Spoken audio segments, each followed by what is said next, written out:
Support for this podcast comes from Frito-Lay in the 2023 Snack Bracket Championship. The Frito-Lay Snack It Challenge is underway, and fans are voting on their favorite snacks to crown champion. We're talking about prime-time matchups between the best 64 snacks in the land. Will Ruffles Ridges reign supreme? Can Doritos defend their dynasty? Or will Smart Food use their smarts for a surprise upset? Only you can decide. Get in on all the action for a chance to win up to $1,000 or a year's worth of snacks. Let your snacks be heard. Just go to fritolaysnacket.sbnation.com to vote and enter for a chance to win. No purchase necessary. Sweepstakes ends April 3rd, 2023. Void where prohibited. Year's worth of snacks awarded in the form of 52 coupons, each good for one bag of chips. See official rules at fritolaysnacket.sbnation.com.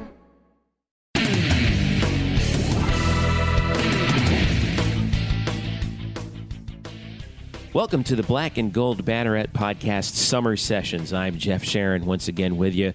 We've got a very special two-part summer session here with a former basketball player at UCF whose life has had some amazing twists and turns. I'm so glad I get the chance to share this story with you, the fans, because it's really something that, you know, when we conducted this interview, it's one of the most remarkable interviews I think I've ever done in my entire life. Joining me for this show is Al Miller. Al used to play for the men's basketball team at UCF. He was at UCF from 1999 to 2003, and was a consistent player for UCF as the Knights point guard under Kirk Speraw. Played with a couple teams that. His last full year at UCF, actually, the Knights made it to the semifinals of the Atlantic Sun tournament before losing to Georgia State on UCF's home floor. And in 2002-2003, his senior year, things turned dramatically, not just for his basketball career, but for his life. It was in January of 2003 that Al was arrested. And was due to go to trial in July of that year, July of 2003, and then he simply disappeared. And many of us at the time, including myself, you know, I was a student at the time and doing student broadcasting on the on-campus radio station, not WUCF, WNSC at the time. We didn't know what happened to him. And a lot of UCF people, a lot of folks associated with the UCF men's basketball program, a lot of people in the athletic department assumed the worst because no one had any idea what had happened to him. Fast forward to to 2016, I'm hopping on the UCFsports.com message board, and I hear about how Al Miller is not only alive but doing well back home in Washington, D.C. And I thought, what an amazing story this has to be. So I reached out to him, and I'm so thankful that he reached out back to me because we set up an interview, and then we go 2 hours basically just figuring out and filling in the blanks from 2003 to now in the life of Al Miller. And it's a remarkable story, and you're not going to want to miss this at all. It's 2 hours. We split it up, like I said, into two parts. This is part one. You can also download part two. Make sure you listen to both because they're truly amazing. And it really is, I think towards the end you'll see it's a really great story of redemption for someone who has been through a lot, has really been through a lot, and is part of the UCF family. So without further ado, here is our conversation with former UCF men's basketball player Al Miller. First, Al, I got to tell you, it's great hearing your voice, man. It's been a long time, and I know that there's been a lot that's gone on back and forth, between the last time I saw you in person, which was on the basketball floor some 14 years ago now. And wow. Well, I guess we'll just start by where are you right now? Where are you right this instant? I am currently in Washington, D.C., literally just a few miles away from the White House.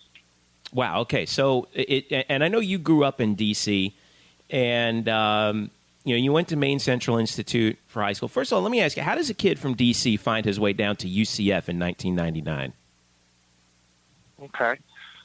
Well, I at the time I was playing AAU basketball with a pretty well-known program by the name of DC Assault. We were nationally ranked. We were contenders in most of the tournaments that we played in for pretty much my entire high school summer AAU run. But DC Assault had the number one player in the country by the name of DeMar Johnson, who was getting a lot of attention. And through DeMar's relationship, we ended up in Maine at MCI, and the coach came to see DeMar play and actually had a chance to see me play on the same team. So from Maine, I was able to get a lot of attention from various colleges, and UCF was one of them. So I left D.C. my junior year to head to Maine. I played at Maine my senior year of high school, and that's where I started to get the attention of George Fernandez. In fact, Coach Fernandez, he followed me a few years prior to me heading to Maine. But I left D.C., went to Maine. At Maine, I chose to attend UCF in the fall. And so George was persistent. He was one of the coaches that showed up at a lot of the AAU tournaments. And I'd never been to Florida as an adult. As a kid, I think I may have played in a YBOA tournament. But I hadn't been to Florida. So I left Maine to come down to Florida for my official visit. That was my first official visit at UCF. And I believe Dante Culpepper was the quarterback at the time. One of my teammates took me to the football game, and I just found that UCF was somewhat of a diamond in the rough. I thought that it had a great potential. When I saw Dante play, the fans were extremely supportive. It was just a good environment. I kind of figured that it could be a good fit. So I left from Maine and chose to go to Florida. I think the weather played a major role as well. I bet. Maine literally snowed up to my knees, and it was pretty much classroom basketball books. And so, Florida, the palm trees, and the sunshine was extremely enticing. So I decided to leave Maine and go to Florida. That's how I ended up at Central Florida. So you come to UCF as a freshman in 1999, and your first, right off the bat, you're a contributor. You're shooting, 40% from the field. You're hitting, you're getting to the line a couple times, and you are the facilitator. You average 4 assists your first year, almost 5 assists your sophomore year, and your junior year the assists went down a little bit, but your playing time kind of went up a little bit. Your role sort of changed with the team. So tell me about those first 3 years at UCF up to your junior year. What was it like playing for Coach Spiraw and being a part of that group? You guys had like the Graham brothers and a couple other guys. It was a pretty talented team back then in the Atlantic Sun, wasn't it? Yeah, definitely it was. I think my freshman year, just the idea that I'd made it to the D1 level, I got a scholarship as a kid. That's always the dream, right? And so to have finally gotten one step closer to the ultimate dream, which is to become a professional athlete, it just felt like I was close. And so I was extremely excited. I looked forward to coming in as a freshman, and they pretty much assured me that I get a great opportunity to start at some point. But for the most part, I'd be an immediate contributor. And so I was ready to go. I can recall Midnight Madness and just the hype behind the upcoming season.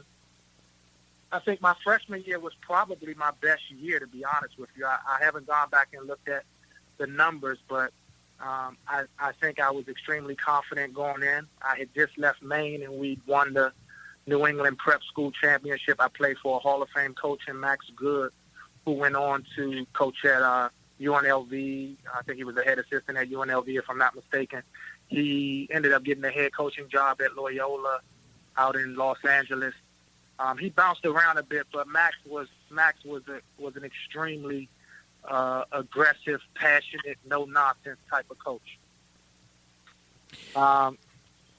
So leaving Max Good and the winning ways from Maine Central Institute to DC Assault, even in my high school years, we were contenders for the majority of my high school experience. So getting to UCF was amazing. It was a great experience. And then the culture shock of not winning as much started to sink in. I can't recall how far we got during my freshman season, but I venture to say that we weren't top contenders. We may have gotten 2 or 3 games into the conference playoffs, but we definitely fell short of the NCAA tournament. So that was a letdown. I looked at your freshman year, 99-2000. The team went 14-18, was tied for, actually finished with a winning record in the A-Sun, but was tied for 5th in the league. Okay. Your sophomore year, 8-23, 3-15. It was a tough year. Then you guys rebound in 2001-2002, which happened to be my freshman year on campus, and I could sense the excitement as well because some things were coming together. I think the Graham brothers were sophomores. You were a junior. You guys like Ray Abelard coming in, Ed Dotson, Josh Bodden on the inside. And the team goes 17-12, 12-8 in the conference. And UCF is hosting the Atlantic Sun tournament that year. And then we run into Georgia State in the semifinals. And you probably remember this. You remember who Georgia State's head coach was? Lefty Driesell. Lefty Driesell, that's right. And that was a good team that they had back then. And how good was the A-Sun back in that? I think we kind of forget about it, but that was a really competitive league when we were in it. It was, Georgia State, Stetson, I remember, is it Jackson State? Is it Jackson Jacksonville State? Yeah. Sure. It was a competitive league. I'd say that although it's, it wasn't a league that was necessarily aired all across the country, for what it was worth, it was extremely competitive amongst the league, and you couldn't take anybody for granted. I think Georgia State may have been atop the league for those few years that I was around. Mm-hmm. But on any given night, your Stetsons, your Jacksonville States, your Georgia States, of course, UCF. Belmont. Was Belmont in the A-Sun? Belmont, yeah, they were good at that time too, yeah. Belmont. And Troy State was good too. They had Don Maestri, and they scored a ton of points, man. That's Troy State, exactly. Yeah. The league was competitive for what it was worth. I enjoyed the time there, and if you came on the road or had a visitor coming into your home and you weren't prepared, then you were going to take a loss for sure. Yeah. So now we head to your senior year. It's 2002-2003. Some things have changed in the program. The Graham brothers had left. They left for Oklahoma State, and it was I think it was Joey Graham. Eventually, I think it was a lottery pick from Oklahoma State at the time. Stephen left to go with him, so it was a different kind of team, but things started to turn the corner before, leading up to the start of conference play. Tell me about that team in your senior year leading up to New Year's Day, because you guys have picked up some pretty big wins. I think there was that College of Charleston came in, I think, when they were ranked, and that was the first time that UCF had defeated a ranked team. Because they had just won, I think, the tournament up in Alaska or something like that. And you guys are coming in, and things are looking up at that point. Tell me where you are in your life at that point. Okay, so let's go back to my junior year when we had the Graham brothers. I think the Graham brothers, Ed Dotson, Josh Bodden, I'm not sure if Roberto was there at the time, but we had a pretty good energy going on, and we were excited about where the program was headed. When Joey and those guys left, when Joey and Steven left, those were like my little brothers, and I was disappointed that they moved on, but I understood what their family was trying to do. I think it was the best move for them at the time. It showed to be a good choice for those guys. But when I lost those guys, I believe Ray Abelard. Did Ray play with Joey, or was he the following year? Yeah. Ray came in, and in 02-03, he was a senior along with you. I think the seniors were you, Ed Dotson, Marius Boyd, and yeah, that was the senior class. Okay. It's a blur.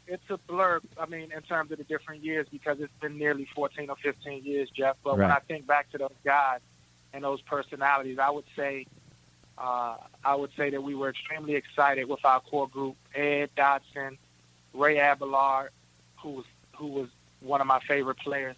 Marius Boyd was tough. Losing Joey and Steven took some win out of us, but we got some wins. I think we put together a pretty solid start to my senior year.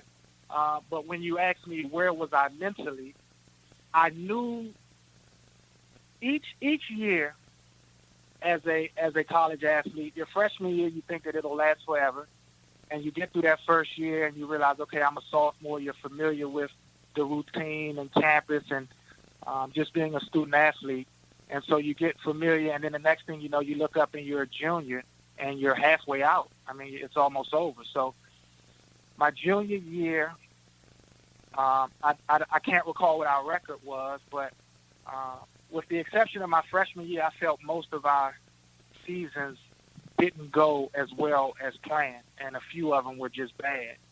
So the summer going into my senior year, I really just wanted to buckle down, get in the gym, get my shots up. I knew how important that going into my senior year, that summer was life or death for me if I wanted to get overseas and get a decent job. I'd never thought about life after sports. And so basketball was really the one thing that I'd invested in my entire life. So when you ask me what was my mindset going into my senior year, it was that I was going to work my butt off harder than I'd ever worked before, and that I was going to trust that things would turn out favorable. And so that's how I would answer the question to what was my mindset going into my senior year. Through the first 12 games, you still there? I'm here. Okay, good. Sorry about that. Through the first 12 games, you guys were 8-4. You had the win over Charleston, which was they were a top 25. They were 25th in the country. That was the first time we'd ever beaten a top 25 team. We had some other wins. We had a win at Tulane in Conference USA at the time. Tough game, I remember, against Miami at home where we lost by 11, but that game was closer than that. And then your final game was against Citadel, a 64-55 win. At that point, the team is 8-4, and we're running the offense basically through you. You're averaging 5.8 points a game. Now, 1.9 assists per game, which was down from usual, but we were asking you to pick up a little bit more of the scoring load at that point.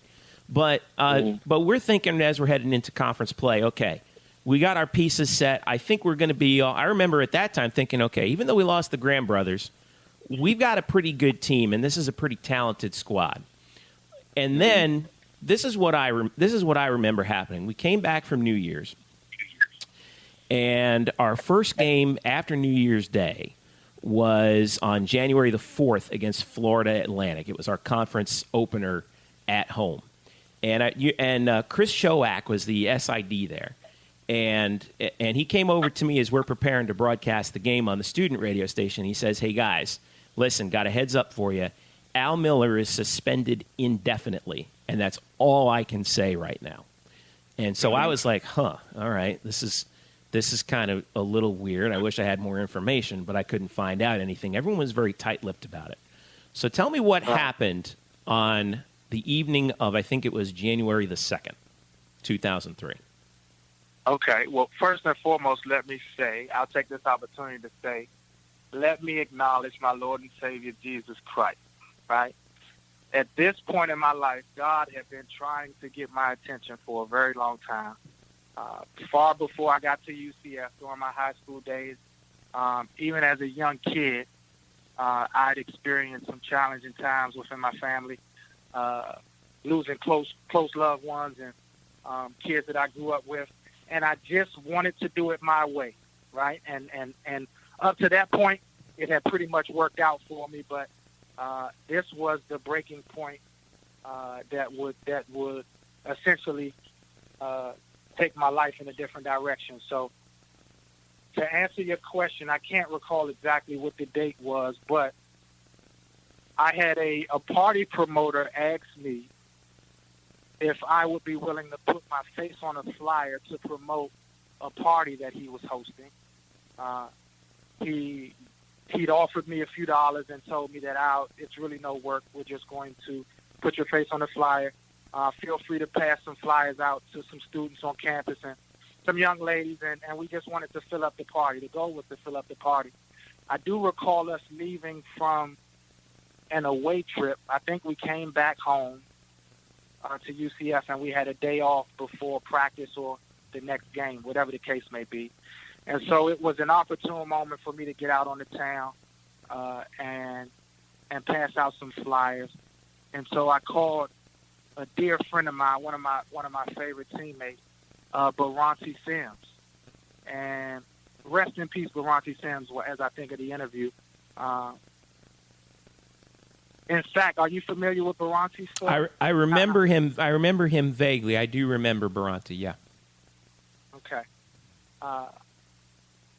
Baranti and I think I went and picked Baranti up, and we headed downtown Orlando. I can't remember the name of the nightclub, but the goal was we were going to head out and have a night in the town. We were going to pass out some flyers and just enjoy ourselves the way we normally would at the nightclub. I can recall my girlfriend at the time telling me, "Al, you should stay home. You know, you should stay in. Let's watch a movie and have something to eat."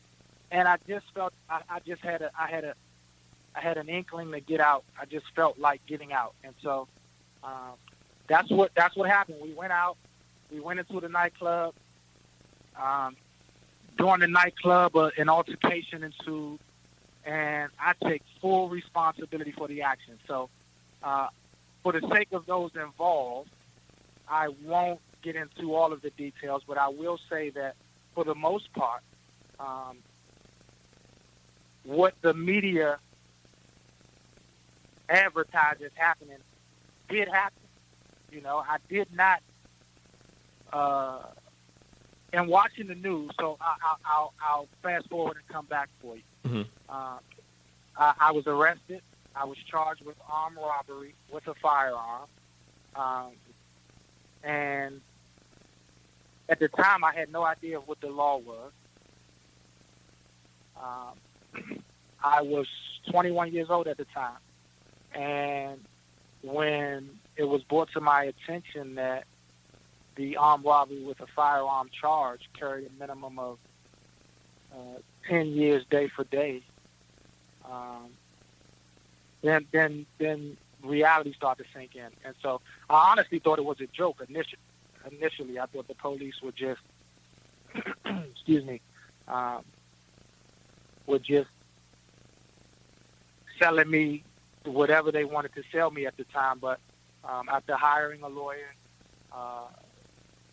and really getting to the nitty-gritty of what I was up against, I learned that the charge that I was accused of had indeed carried 10 years. And so reality sunk in very quickly. So one night, I am the captain of the UCF men's basketball program. I've never had any history in terms of being arrested. And the very next night, after one decision, life had changed totally. So I want to say I was released a couple days thereafter. I was released out on bond, and things started to slow down for me. Things started to slow down immediately. I had a lot of time to sit and think about my choices and what led me up to that point. I can recall watching the news. My roommate, a good friend of mine, he called me out into the living room and he said, "Al, come and watch this news advertisement." And so the news came on, and they told the story of what had went on the night of the club, and all of the details weren't accurate. I think I can recall them saying that I followed the guy through an ATM machine or something along those lines. That's not true, but the fact remains that I was an aggressor. I did approach a guy, and I did take something off of the guy in an aggressive manner. And so, as I said earlier, I was definitely guilty of what I was accused of. And so, at 21 years old, I was thinking that it would be a smack on the wrist, and that somehow, some way, my resources or finances would be able to fix the situation. As I mentioned to you when we started to turn towards this piece of the conversation, God had been trying to get my attention for a long time. And oftentimes I found that if we're unwilling to slow down and kind of heed to the signs, then at some point he has to break us in order to get our attention. So at this point, he had my full attention.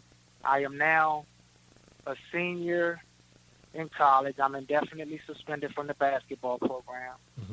I'm facing double-digit years in prison, and I'm allowed to go to school and go to class.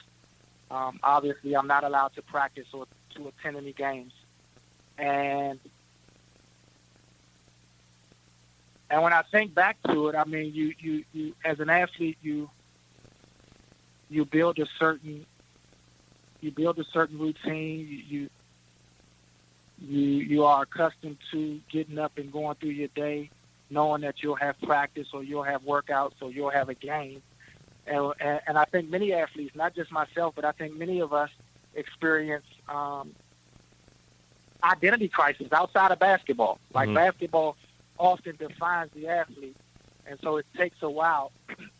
Even for the professional athlete, I'd like to believe when the reality that the sport is coming to an end and that your career is closing, you kind of have to find yourself. So, Jeff, this was probably the start to me finding my true self and who Alfred Miller really was.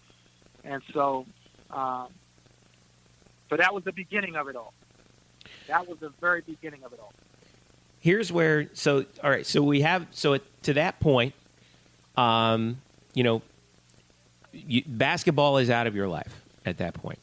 Here's where, for those of us on the outside who didn't know what was going on, here's where things started to get weird and where we all started to really get worried. This is a story from, I actually have in front of me right here, a story by Alan Schmadtke of the Orlando Sentinel. He was our beat writer at the time. It's dated July 26, 2003. And it says, I mean, I'm not going to read the whole article, but it says that on July 4th, the UCF had gone through the season, had lost through. In the meantime, UCF had lost in the Atlantic Sun Championship game. You had not returned from the team. Now, fast forward to July. Let's see. I'm actually going back through here. Okay, so your lawyer at the time was an attorney named Kelly Sims. And Kelly recounts the story here to Alan Schmadtke that he had discovered on July the 10th that you were missing, and that at the time you were wearing a confinement bracelet that had been cut off apparently on July the 4th, and a warrant was put out for your arrest at the time. Your trial was scheduled to begin on July the 17th. And the quotes for everybody are like, Coach Spiroff, for example, says in the story, quote, "I'm worried about him. This is unlike Al. This is way out of character for him." And frankly, all of us were, because we didn't know what happened. One other person recounted in a story that I read actually on the message board. I can tell you that at the time, the entire UCF athletic department thought Al may be dead. When his apartment was searched, they found the broken ankle monitor and a wallet full of cash and his car keys. Everyone thought someone took him. So now here's your chance to tell us what actually happened. So what happened in July of that year? I had met with my attorney on several different occasions. I mean, we were preparing to go to trial, and we were up against a brick wall. And one of the last meetings that I had with Kelly Sims, I'd asked Kelly, is there any way for me to get a deal less than the 10-year deal that was on the table? And Kelly told me that, Al, I wish that I could tell you there was, but unfortunately there isn't. And so at 21 years old, I sat still and I thought about what that meant in the event that I took a 10-year deal. 21, I would be released at 31. At that time, I don't know how old you are, Jeff, but to a 21-year-old, 31 is a lifetime. Yeah. Right? I'm in my prime, and I feel like there's so much life ahead of me. And at that point, I honestly was not ready to accept full responsibility for my actions. I thought that I would rather move on with life as I knew it than to sit in a prison cell until I was 31 years old. And so if I would have taken the case to trial, then I could have faced up to 15 or 20 years. And so at that time, I had to make a decision. And without anybody knowing, I decided that, you know what, I would prefer to figure it out and live life as it comes to me rather than sit still and pay my debt. And so that's what happened. In July or whatever year it was, whatever month it was that 2002 or 03? July of 03. Okay. So in July of 03, I decided that I wasn't ready to go to court. I wasn't prepared to go to court. And I had several reasons. I can go down a list of reasons. But ultimately, I was fearful of losing 10 years of my life or more, right? And so that was the beginning of my new life. I heard the rumors that they thought I was dead. I'd gone out of the country. I heard all types of different rumors. But I was very much alive. I was very much on the potter's wheel, and I think God was working on me. He was trying to get my attention from that moment on, and it lasted for nearly 10 years. And there's so many different directions of the conversation that we can go in during that course of the 10 years. But ultimately, from July 2003 to June 13th, 2012, which is roughly 10 years. Wow. I lived with the warrant for my arrest, which was probably the most educating, humbling, challenging time of my life. In the earlier stages, it felt impossible, and I didn't know what I would do. I just trusted that there was a purpose on my life, and that God was trying to get my attention. And I had faith that one way or another we would pull through it. I think while we're talking about sports, I think the advantage of the athlete versus someone who may not have pushed themselves to the limit is that those suicides and those weightlifting days where your training coach is pushing you to the limit, it transfers over into life. There's so many different life skills or characteristics that you can take from whatever sport that you're involved in into life with you. And so I just knew that I wasn't a quitter. I knew that somewhere in me was a champion, and I couldn't lay down. And so I made one bad decision the night that I went out to the club. Some would say I made a second bad decision the night I chose to not go to court. The way the story would play out, today I beg to differ. I think that I made choices as they came, and perhaps if I would have had to do it all over again, I would have I don't know if I would have done anything different, to be honest with you.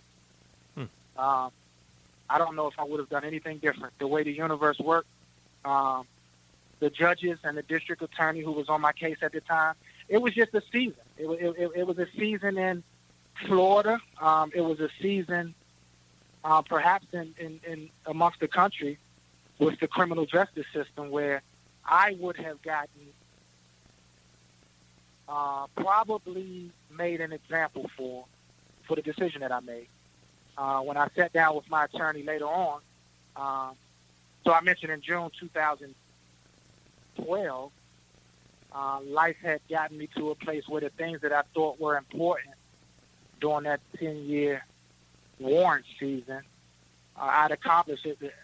I was able to build a pretty good life for myself under the circumstances. And the things that I thought were important, I realized there was so much more to life than what I was able to tap into under those circumstances. So without all of the details, I'll save that for the book. I'm currently finishing up a book. And in the book, you'll get all of the details to everything that I went through in its rawest form. But it took me 10 years to get to a place where I said, you know what? In order for me to tap into the purpose that I feel like I've always was called to, I have to go back to Florida and fix my life. I can't continue to live under the circumstances and never reach my full potential. And so the very place that I ran from in 2003, I literally walked back into the doors of Orange County 33rd Jail in June 2012. And I turned myself in, I surrendered. So once I got the revelation, several things in my life led me up to deciding that now is the time. And when I made that decision, I reached back out to Kelly Sims, the same attorney who was on my case in 2002. And I said to him, Kelly, I want to come back. I need to come back. And I said, tell me whatever I need to do to get you squared away so that you can open up the old case and let's get it done. And so it was time. I think in life, while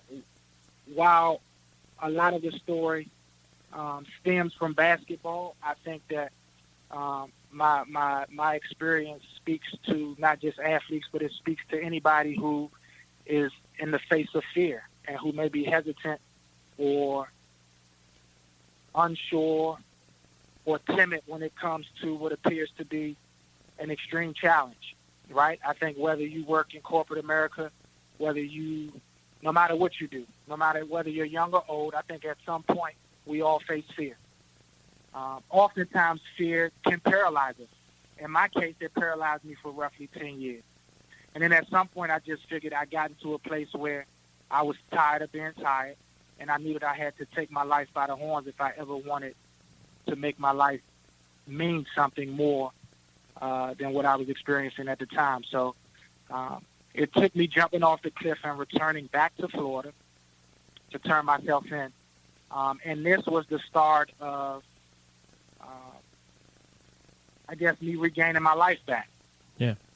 So, and I want to talk about, what happened after you came back and you faced the music in a second. But I just have one quick question about that 9-year period, because there's a lot of stuff that's out there. I don't know how much of it's true. So for that 9 years from 2003 to 2012, you don't have to go into very much detail, but where were you and what were you doing at the time?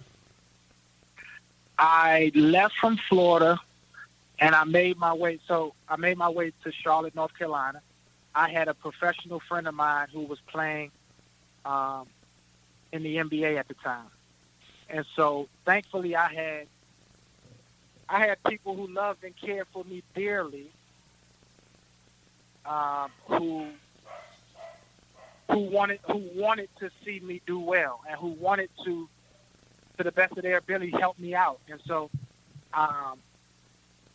I for the beginning of those few months that I'd left, I pretty much spent time around my closest friends who were in a position to open doors without without feeling like they were jeopardizing their own lives and families. And so my loved ones took me in.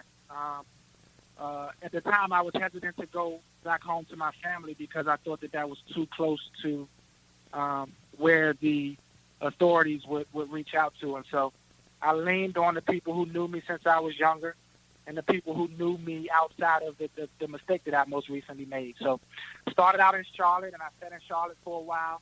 And, you know, at this time it was a deep depression. I don't know how familiar you are with depression, but it was extremely humbling, my friend.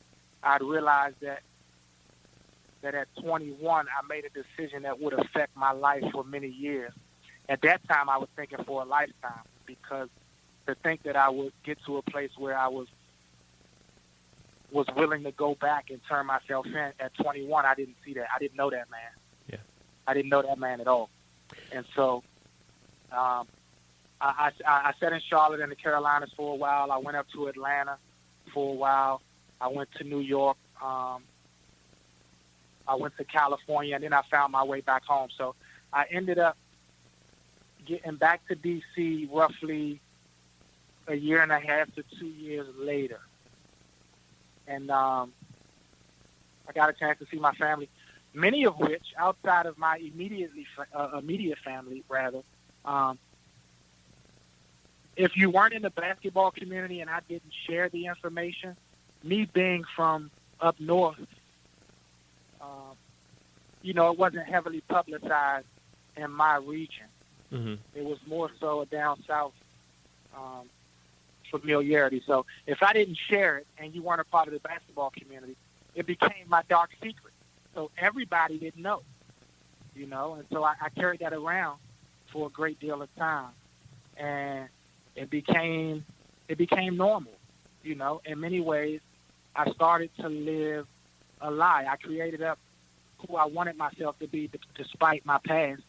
And I put my clothes on. I went out the door in the morning, and I lived under these circumstances as if this was what I had to do, you know. And several things showed favorable. I can't even explain to you how even in the midst of this dark situation, God kept me, and I didn't get in any trouble during those 10 years. I was very close to it. In fact, I was in several near-death situations, and I walked away unscathed. And so I had always had faith that there's a purpose and a reason why I am where I am today, but it's not the end of the story. And so in the early stages, I really didn't want to go into the basketball gym.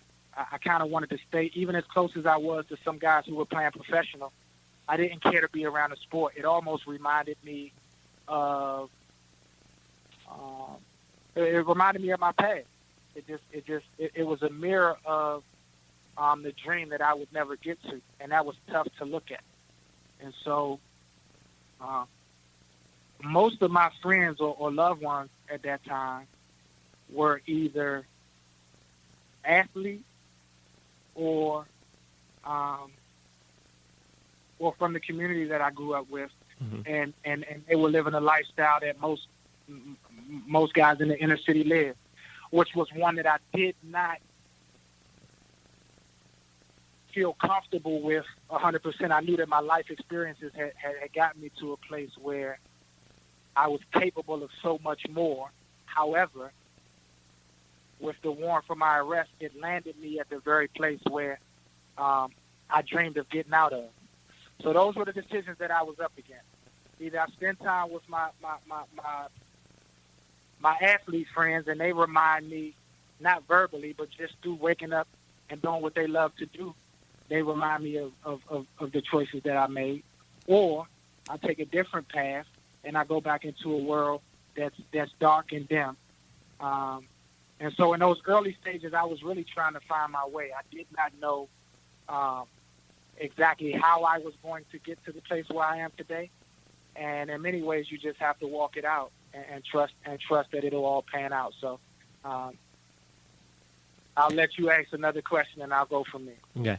So 2012, you decide you're going to come back, you're going to face the music.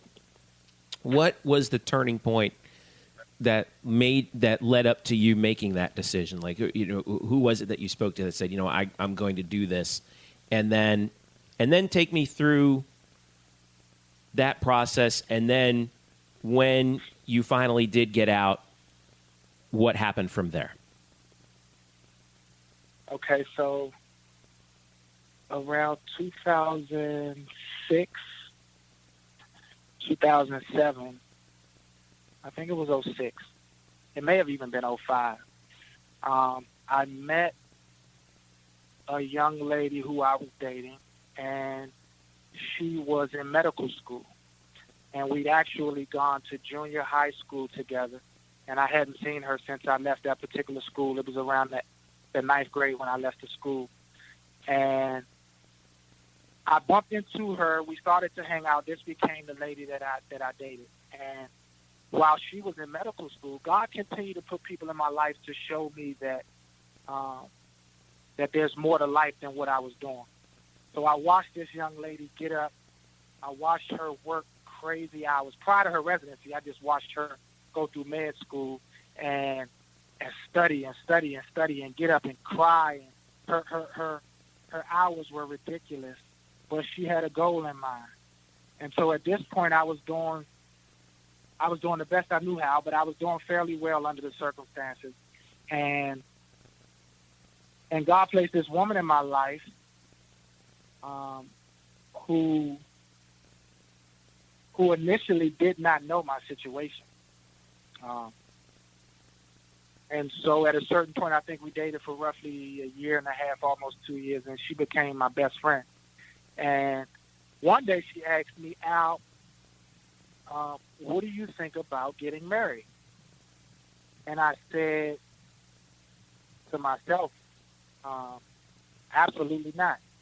How could I possibly, with the warrant for my arrest? And I told her that I would talk to her when I got back into town, but I wanted to share a secret that I had been holding on to, and I would share it with her when I got home. And so I kind of held back my secret for several different reasons. Most importantly, I was fearful that if a person knew my truth or the mistake that I made in the past, they'd never get to know the real me. And so oftentimes I was concerned with how people would perceive me or judge me, right? Mm-hmm. And so I knew that because this had become one of my closest friends, it was now time for me to have the conversation with her. So when you asked me what led me up to making that decision, I got back into town. I stopped by to sit her down and share with her my deep, dark secret. And when I told her about my secret, she hugged me. She embraced me. She said, I'm disappointed that you didn't share this with me earlier, but I love you. I'm here with you. We can get through this. And so at that point, once I shared that with her and she embraced me, just because of the road that she was headed down, I knew that I couldn't live like this forever if I wanted to be a part of her life the way that we were connected at the time. And so I started to get a glimpse then, but I still was nowhere near prepared to go back to Florida. So as I mentioned, that was around, I think, 07, 08 maybe, mm-hmm. where I first kind of got a glimpse that, okay, I'm not going to be able to do this forever if I want healthy relationships, right? I kept so much to myself that while my relationships perhaps made me feel some sort of comfort, I couldn't be the best friend to the people who were confiding and trusting in me. So that's the relationship that would eventually push me to saying, you know what, it's time for me to go back.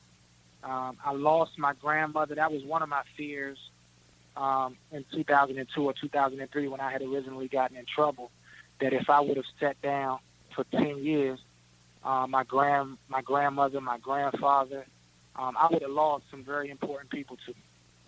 And at that age, I just wasn't ready to deal with that reality. And so I buried my grandmother in 2010, and I'm glad that I was able to spend that time with my grandmother. My grandmother raised me. I didn't tell you anything about my upbringing, but you know, it's no different story than you hear, you know, in most inner cities throughout the United States. Right? My dad was murdered when I was 12. My mom went to prison and did 7 years. Who is now the most amazing woman in the world. Her story and her strength is second to none. And she inspired me and encouraged me to go and take my life back. So when I was young, both parents were taken from me at a very young age, and my grandmother raised me. And so in losing my grandmother in 2010, I sat next to her on her deathbed, and she said, "Son, I'm extremely pleased with the man that you've become." I'll tell you who my grandmother was. My grandmother was an extremely wise woman, and I call her. She was the first phone call I made from the Orange County Jail when I was originally arrested. Like literally the night of or the next day, the first call I made was to my grandmother, and I said, "Grandma, I messed up. I made a horrible decision, and I'm in jail." And my grandmother said, "Son, you'll be all right." She said, "This is a choice you made. It's not who you are." She said, "Deal with it. And at the end of the day, you'll come out on top." And so I didn't reach out to anyone when I decided to make the decision to not go to court.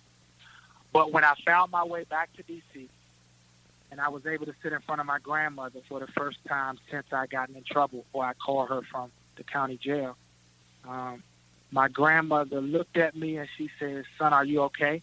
And I said, "Yeah, Grandma, I'm okay." And she said, "Okay, you know you're going to have to fix this one day." And I said, "Yes." And she never asked me another day when or what I was going to do until she was on her deathbed. And she ended up dying of stomach cancer, but I was able to sit next to her. I was able to kind of nurse her and kind of be on call for her when she needed me most. And as she was taking one of her last breaths, my grandmother said to me, "Son, I'm proud of who you've become. You're a great man. There's two things I want you to do. I want you to make sure that your little cousins," I'm an only child, but I grew up with several cousins in my family, and my grandmother raised us all. She said, "I want you to make sure that the younger cousins are taken care of and that they get the tools that they need to be successful. And I want you to take responsibility to seeing that happens." And she also said to me, "I want you to go back to Florida and fix your situation." Now, I buried her in August of 2010. This may have been the end of July, or it could have been August, just a few days before she passed away. And those was the last words she said. After she said that, I think the next morning she stopped talking. She was breathing, but she stopped speaking to us, and she died a few days later. So when you ask me what led me to turn myself in and go back to Florida, there was three things. It was the close relationships that I had, and the people that showed me that there's a purpose to the life that we live, and that I did not want to go to my grave thinking I could have, I should have, or I would have done so much more if I went back to fix my life.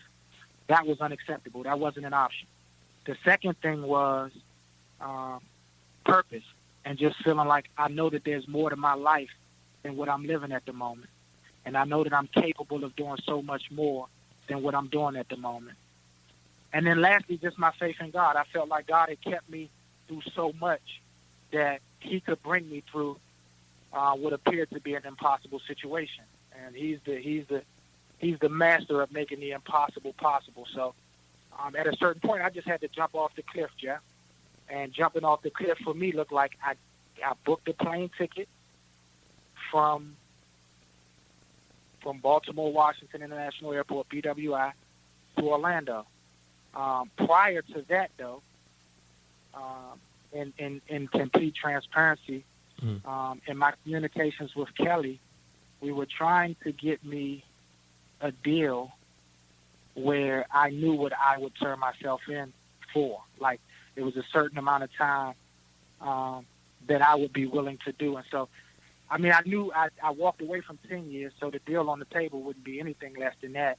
The fact that I walked away is an additional charge. And so it was an impossible situation. I mean, when I tell you I was up against a mountain that really showed no glimpse of sunlight, it just was a matter of hope and faith and me doing what I felt like I had to do to right my wrong.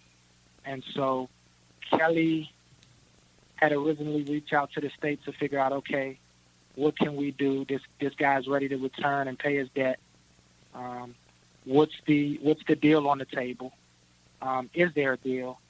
And if so, my client is willing to come back and turn himself in. So in the earliest stages of me, reaching out to Kelly and Kelly doing the research to figure out what we were now up against, originally Kelly told me, give me a couple of months and I'll have some information for you. A couple of months turns to almost 6 months. At 6 months, at this point, I'm committed to fixing my life. So the life that I knew was no more. It was in shambles, and I knew that it was just a ticking clock before I had to go back and fix it. So one day I reached out to Kelly and I said, Kelly, I'm ready to go. Like, what's going on? These people haven't gotten to us yet. What's the deal? And Kelly said to me, Al, if you're serious about coming back to turn yourself in, I think at this point it's a situation where you're just going to have to be willing to jump off the cliff and without a deal. And so you come in, you turn yourself in, we'll walk you into the county jail, and you'll sit for several months. He told me expect to sit for roughly 5 or 6 months as I do my job. And Kelly told me, Al, I love you to death. I'm proud of the man that you've grown up to become, and I'll work for you as if you were my son. And I'm hopeful that, in you doing the right thing, this is the best chance that you have for leniency. And so I thought Kelly was crazy initially. And I'd actually reached out to 2 other lawyers just to confirm what he was saying made sense. At this point, my trust issues were extremely high. And so I'd grown familiar with dealing with attorneys and just the money, just the goal to reach financial gain by any means necessary. And so I was hesitant to just give my money away, not knowing whether or not it would be worth it. So I reached out to 2 other attorneys who I respected and had developed great relationships with over the years, just to double check that this made sense. And so I told myself at this point, if both of these attorneys tell me, Al, we feel as though this is the best opportunity for you to get leniency, to turn yourself in, and to get your life back, then I was willing to turn myself in after that point. So I reached out to both attorneys, and the first one said, Al, based on everything that you shared with me through the years, based on the details of the case, I think that I agree. The best chance that you have at any sort of leniency is if you were to turn yourself in and show yourself remorseful. The second attorney agreed, and he said the same thing. So at that point, I was just days away from deciding to book a plane ticket back to Orlando. Yeah. So that's kind of what led up to me getting on the plane and turning myself in. So you hop on the plane from BWI to Orlando. You go in with Kelly. You get booked, and you start facing the music. You start serving the time that you had to serve. How long did you serve, and how did you get out? Okay, let's take it a bit backwards for a second. Okay. So I get on the plane. I fly to Orlando Airport. Kelly was in court that day. June 12th was the day that I initially flew back to Florida. My lady and I checked into a hotel. Kelly was going to come in and get me from the hotel once he'd gotten out of court that day. And so my lady and I checked into the hotel. We grabbed a bite to eat, and we laid down to take a nap. Kelly must have came to the hotel that day around 4 or 5 o'clock. And when he got there, the goal was for us to sit down and kind of discuss the details of what this process would look like. And as we were discussing the details of what I was walking into, at a certain point, Kelly said, "Al, are you sure that this is what you want to do? There's no turning back once you walk into the county jail." And I honestly had to sit and think for a second. The young lady who I was with spoke up for me, and she said, "Kelly, absolutely, this is what he wants to do." And it was at that moment that I realized that this was about to be a lonely road, Jeff, and that there was no one other than myself that was going to have to live through what I was headed into day for day. And so we talked to Kelly for several hours, so much so that the young lady that was with me had to head back to the airport for her return flight. The goal was that we were going to walk into the county jail that particular night, or that particular evening, rather. Instead, the plans changed because she had to get back to the airport. So as she walked back to the airport, now this is my best friend. This is the woman who I've spent a great deal of my time with, for probably 4 or 5 years leading up to me turning myself in. When I left her at the airport and she walked away from me, I got back in the truck with Kelly, and Kelly said, "Al, you ready to go?" And I said to Kelly, "You know what? Grant me the opportunity to sleep by myself tonight, to have my last meal, and to really make sure that this is what I want to do." I had my closest loved ones. I had my family. I knew what I needed to do, but I had a lot of people pulling at me, and I knew that once I walked in there was no turning back. So I went back to the hotel that we checked in that day. In fact, it was the NBA playoffs. I think Oklahoma City was playing Miami in June of 2012. It might have been the first game of the series. I watched the game, and I cut the game off, and I just thought about everything that had led me up to that point.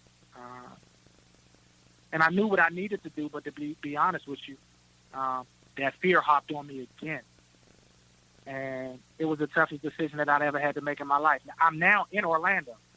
I'm not far away from the place that I would turn myself in, but I'm literally having thoughts of turning back around and continuing the life that I lived previously. So I shut the phone off. I kind of got with myself. I talked to God the way that I normally talk to God, and ultimately, I told Kelly that I would give him a call first thing in the morning and let him know whether or not he needed to come and get me or whether or not I would go in a different direction. Obviously, needless to say, I slept that night. I woke up that morning and I knew what I had to do. So I called Kelly to come and pick me up, and it was June 13th where I actually walked through the county jail doors and surrendered myself. All right, that concludes part number 1 of our interview with Al Miller. Part number 2 is already up, and you can listen to it right here. Make sure you do. But in the meantime, make sure you give us a follow on Twitter at UCF_Banneret. Look us up on Facebook, and make sure you go to blackandgoldbanneret.com. So thanks once again for listening. Don't forget, part number 2 of our conversation with Al Miller is right here in your podcast app right now. Make sure you subscribe to us, by the way, on Apple Podcasts, along with Google Play, SoundCloud, and Stitcher. Thanks again for listening, and we'll catch you here on part 2 of our conversation with Al Miller here on the Black and Gold Banneret podcast.